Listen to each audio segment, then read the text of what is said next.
शेतकऱ्यांना न्याय मिळालाच पाहिजे, व्यापाऱ्यांना न्याय मिळालाच पाहिजे, शेतकऱ्यांना न्याय मिळालाच पाहिजे, स्थानिकांना न्याय मिळालाच पाहिजे, व्यापाऱ्यांना न्याय मिळालाच पाहिजे, शेतकऱ्यांना न्याय मिळालाच पक्षाचा व्यापाऱ्याला न्याय मिळालाच पाहिजे, व्यापाऱ्याला न्याय मिळालाच पाहिजे, शेतकऱ्याला न्याय मिळालाच पाहिजे, व्यापाऱ्याला न्याय मिळालाच पाहिजे, शेतकऱ्याला न्याय मिळालाच पाहिजे. काँग्रेस पक्षाचा अरे पालकमंत्र्याचं करायचं काय,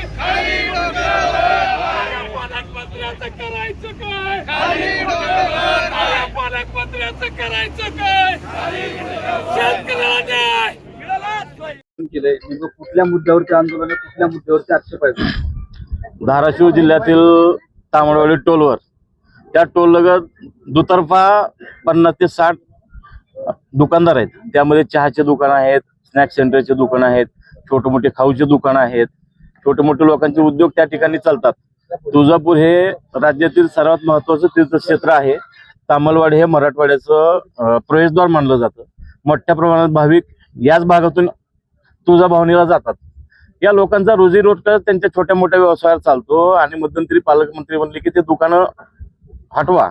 आमचं एवढंच म्हणणं आहे की तुम्हाला दुकानं हटवायचे तर संबंध राज्यातील टोलवरचे दुकानं हटवा. आणि दुकानं हटवायचा अधिकारच येत नाही, कारण की ते स्वतः सुद्धा त्या जागेचे मालक आहेत ते, आणि ते काही रस्त्यावर बसलेले नाहीत, त्यांच्या रोजीरोटीसाठी बसलेले आहेत. ह्या सरकारनं 2 कोटी वर्षाला नोकऱ्या देतो म्हणून घोषणा केली होती केंद्र सरकारनं आणि राज्य सरकारनं. प्रत्यक्षात 1 लाख युवकांनाही रोजगार मिळाला नाही.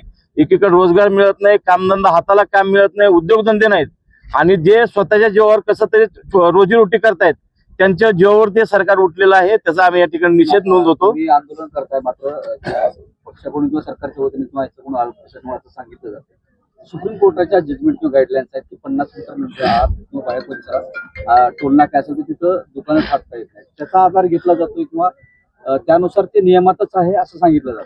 अतिशय चुकीचं सांगितलं जातंय. ते प्रत्यक्ष जर फिक्स कंस्ट्रक्शन करायचं असेल, बिल्डिंग लाईन पासून 70 मीटर ही लाईन ज्याला कंस्ट्रक्शन म्हणजे विटकाम करायचंय, स्लॅब टाकायचा आहे, त्यासाठी ते नियम लागू आहेत. ज्यांना तात्पुरतं शेड उभा करून धंदा करायचा आहे ते स्वतःच्या जागेत हायवे लगत धंदा करू शकतात. हा नियमच आहे. आणि आम्ही जे सांगतो ते तुम्ही पत्रकार म्हणून शहानिशाही करू शकता. आणि दुसरा विषय आमचा म्हणजे पालकमंत्री त्या ठिकाणी फळबाग लावतायत किंवा त्यांचं काय कंस्ट्रक्शन उभा करतायत त्याच्याशी आमचं देणं घेणं त्यांचा वैयक्तिक विषय झाला. आम्हाला त्याच्याबद्दल नाही, पण त्याच्यासाठी जर ही छोटे मोठे उद्योजक त्या ठिकाणी काढले जात असतील, त्यांचा रोजगार जात असेल, तर ते या ठिकाणी आम्ही काँग्रेस पक्षाच्या वतीनं आम्ही त्यांच्या सोबत आहेत आणि त्याचा आम्ही जाहीर निषेध करतो. काय नेमकी भूमिका आहे, काय तुमचे पुढचे याच्यावरती जर आज परवाच पालकमंत्री या ठिकाणी परवा प्रतापजी सरनाईक साहेब या ठिकाणी येऊन गेले. त्यांनी इथं जागा घेतलेली आहे म्हणे, 24 ते 25 एकर जागा आहे. नक्कीच या ठिकाणी एक ते शेतकरी म्हणून ज्यावेळेस इथं आले की मी इथल्या गावचा नागरिक झालोय, रहिवासी झालोय म्हटले, आणि ह्याच नागरिकांवर इथं अन्याय व्हायला लागलाय. मला वाटतंय की आत्ताच हा नियम कसा काय आला. आज संबंध महाराष्ट्रामध्ये ते मंत्री आहेत, संबंध महाराष्ट्रातल्याच टोल नाक्यावरची सगळी परिस्थिती अशीच आहे ना. आज छोटे मोठे व्यापारी आहेत तिथं, दररोज 1000-2000 रुपये कमवतात. ते मालक सुद्धा इथलं 500 महिन्याकाठी 10-15 रुपये कमवत असतील. परंतु जसे सरनाईक साहेब ह्या जमिनीचे मालक झालेले आहेत, तशाच पद्धतीने इथला शेतकरी सुद्धा हा मालक आहे. मला वाटतं त्यांना सुद्धा अधिकार आहे. आम्हाला त्यांच्याशी काही घेणं देणं नाही की त्यांनी इथं काय बांधतायत ते, परंतु ह्या लोकांवर अन्याय नाही झाला पाहिजे ही आमची काँग्रेस पक्षाची भूमिका आहे. काँग्रेस पक्ष म्हणून आम्ही ह्या व्यापाऱ्यांच्या पाठीमागे आहोत. नक्कीच या ठिकाणी जेवढं काय मोठं आंदोलन करायचं आहे तीव्र पद्धतीचं यानंतर आम्ही करू. आरटीओची काही लोक येऊन मोजणी करून गेलेली आहेत. त्यांना काय अधिकार आहे की हा इथल्या लोकांच्या मोजमाप करायचे, म्हणून आम्ही त्यांच्या ह्या वागण्याचा आम्ही निषेध करतोय. आणि मला वाटतंय की हा त्यांचं काम नाही, आरटीओचं काम.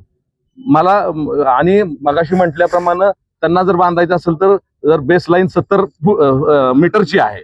त्यामुळं असं काही नाही की बाबा, आणि हे छोटे मोठे व्यापारी आहेत त्यांना जगू द्या ना तुम्ही. मला वाटतं तुम्ही तिथं काय बांधताय आम्हाला मगाशीच म्हटलं की घेणं देणं नाहीये, परंतु या ठिकाणी ह्या व्यापाऱ्यांसोबत आपण राहावं. एक रोजगार निर्माण म्हणजे काही ह्या 100 दुकान आहेत साधारणतः, ह्याच्यावर जवळजवळ 1000 लोक काम करतात. मुलं आहेत, तिथले काही आतले मालक आहेत, नोकरदार आहेत, महिला आहेत, त्यामुळे त्यांची काही सोय होईल. मला वाटतं रोजगार निर्मितीची सोय होईल. थँक्यू. 3 वर्षापासून आहे. मी धाराशिवून 50 किलोमीटर इथून मी व्यवसाय करतो. प्रताप सरनाईकाने तो जागा घेतल्यामुळे त्याच्या म्हणजे बांधकाम त्याचं हॉटेल करणार आहे तो. ते हॉटेल झाल्यानंतर ते आमच्या पत्र्याचे म्हणजे व्यवसाय त्याला अडचण होते म्हणून तो अतिक्रमण आहे म्हणून काढा म्हणत आहे. हो तेच अतिक्रमण हॉटेल तुमचे बंद करा म्हणत आहेत. तुमच्यावर काय वेळ काय व्यवसाय नाही, नोकरी नाही.